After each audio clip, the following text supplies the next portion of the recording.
ناظرین، سانپ اور مور کے متعلق یہ مشہور ہے کہ یہ دونوں جنت میں رہتے تھے، پھر ایک گناہ کی پاداش میں جنت سے سزا کے طور پر نکالے گئے اور زمین پر بھیج دیے گئے، یعنی آدم اور حوا سے پہلے ان کو بھی یہی سزا ملی تھی۔ اس بات میں کتنی حقیقت ہے اور اصل کہانی کیا ہے، ہم آج کی اس ویڈیو میں جاننے کی کوشش کریں گے۔ پہلے ہم وہ کہانی سنتے ہیں جو اس بات کو سپورٹ کرتی ہے کہ اس وجہ سے یہ دونوں سانپ اور مور جنت سے نکالے گئے۔ اس کے بعد ہم اس پر بات کریں گے کہ اصل حقیقت ہے کیا۔ ناظرین، یہ کہانی شروع ہوتی ہے حضرت آدم علیہ السلام کی پیدائش سے۔ جب خالق نے آدم کو بنایا تو جنت میں وہ اکیلے تھے، اس لیے پھر بی بی حوا کو بنایا اور دونوں جنت میں رہنے لگے۔ اللہ نے فرشتوں کو حکم دیا کہ حضرت آدم علیہ السلام کو سجدہ کریں۔ فرشتوں نے فوراً حکم کی تعمیل کی اور سجدے میں گر گئے، لیکن جنات کے گروہ سے تعلق رکھنے والا ایک جن جو کہ دربار الہی میں اونچے مقام کا حامل تھا، یعنی ابلیس، اس نے سجدے سے انکار کر دیا۔ اس حکم عدولی کی وجہ سے وہ اللہ کے دربار سے نکال دیا گیا۔ ابلیس نے حضرت آدم علیہ السلام سے بدلہ لینے کی ٹھان لی۔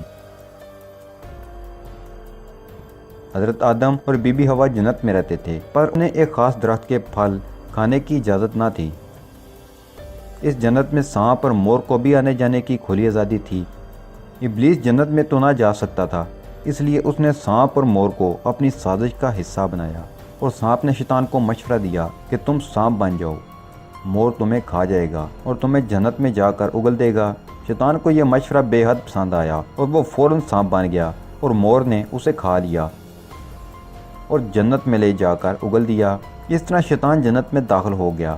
شیطان نے جنت میں داخل ہوتے ساتھ ہی حضرت آدم علیہ السلام اور بی بی حوا علیہ السلام سے ملاقات کی اور انہیں کسی طریقے سے ورگلا کر اس درخت کا پھل کھانے پر آمادہ کر لیا جسے کھانے کی اجازت نہ تھی۔ اس پھل کے کھانے کے بعد اس ساری سازش پر سے پردہ اٹھ گیا اور حضرت آدم اور بی بی حوا کو جنت سے نکال دیا گیا، اور ابلیس کے ساتھ دینے کی وجہ سے مور اور سانپ بھی جنت سے نکالے گئے۔ ناظرین، بیان کیا گیا واقعہ درست ہے سوائے مور اور سانپ کے۔